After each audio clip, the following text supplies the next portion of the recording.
Go.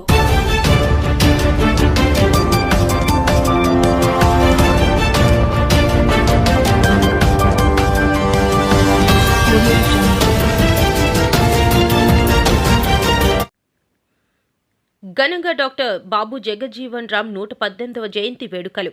Arasavilli mill junction కూడలిలో విగ్రహ ఆవిష్కరణ. ప్రజలకిచ్చిన ప్రతి హామీ నెరవేర్చే దిశగా చర్యలు. కేంద్ర పౌర విమానయాన శాఖ మాత్యులు కింజరపు రామ్మోహన్ నాయుడు. దళితుల అభ్యున్నతికి డాక్టర్ బాబు జగజ్జీవన్ రామ్ విశేష కృషి. గౌరవ రాష్ట్ర వ్యవసాయ శాఖ మంత్రి కింజరపు అచ్చెన్నాయుడు. శ్రీకాకుళం నియోజకవర్గ శాసనసభ్యులు గొండు శంకర్.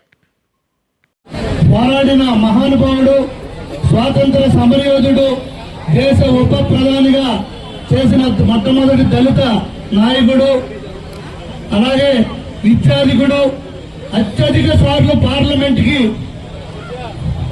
పార్లమెంట్ లో గెలిచి అడుగు పెట్టినటువంటి దళిత మహానుభావుడు శ్రీ బాబు జగజ్జీవన్ రామ్ గారు. అలాంటి మహానుభావుడి యొక్క కాంస్య విగ్రహాన్ని ఎన్డీఏ కూటమి ప్రభుత్వం, అలాగే మన రాష్ట్ర మంత్రివర్యులు, కేంద్ర మంత్రివర్యులు, కలెక్టర్ గారు అందరూ కూడా ఆలోచించి ఆ మహానుభావుడికి ఘనమైన నివాళులు అర్పించాలి. ఆయన యొక్క ఆశయాలను భావితరాలకు అందించాలంటే ఆయన తాలూకా విగ్రహం మరింత అందంగా ఉండి ఈ సెంటర్ లో మనం డెవలప్ చేసుకుంటే ఆయన ఆశయాలను ముందుకు తీసుకెళ్లిన వాళ్ళు అవుతాం, భావితరాలకు అందించిన వాళ్ళు అవుతామనే ఉద్దేశంతో ఈ మహత్తర కార్యక్రమం చేపట్టడం జరిగింది.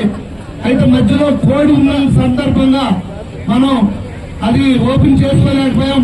ఎట్టకేళ్ళకి ఈ రోజు ఆయన జయంతి సందర్భంగా ఈ కార్యక్రమం మనం చేపట్టడం, అలాగే ఈ కార్యక్రమానికి జిల్లా నలుమూలల నుండి విచ్చేసినటువంటి దళిత నాయకులకు, అలాగే శ్రీకాకుళం నియోజకవర్గం నుండి ఇచ్చేసిన నలుమూలల నుండి ఇచ్చేసినటువంటి ఎన్డీఏ కూటమి సభ్యులకు, అలాగే మహిళా సోదరిమణులకు, అలాగే విద్యార్థులకు అందరికీ, పట్టణ ప్రజలకు అందరికీ పేరు పేరున నా హృదయపూర్వక నమస్కారాలు, ధన్యవాదాలు తెలియజేసుకుంటూ ఈ కార్యక్రమంలో చిన్న చిన్న పొరపాట్లు జరుగుతుంటాయి. అవన్నీ పెద్ద మనసుతో మీరందరూ ఆలోచించి మన సొంత ఇది కార్యక్రమంగా భావించి ఆ మహానుభావుడికి భక్తి శ్రద్ధలతో మనం ఘన నివాళి అర్పించవలసిందిగా అందరినీ కోరుకుంటూ ఈ రోజు ఇంత చక్కటి కార్యక్రమంలో పాల్గొనే అవకాశం నాకు కూడా కలిగినందుకు, అలాంటి మహానుభావుడి విగ్రహం ఓపెనింగ్ లో నేను కూడా ఒక ఎమ్మెల్యేగా పాల్గొనడం నాకు కలిగిన అదృష్టంగా భావిస్తూ ఈ కార్యక్రమంలో నన్ను కూడా భాగస్వామ్యం చేసినందుకు ఆ టీడీ సోషల్ వెల్ఫేర్ వారికి, అలాగే కలెక్టర్ గారికి అందరూ కూడా పేరు పేరున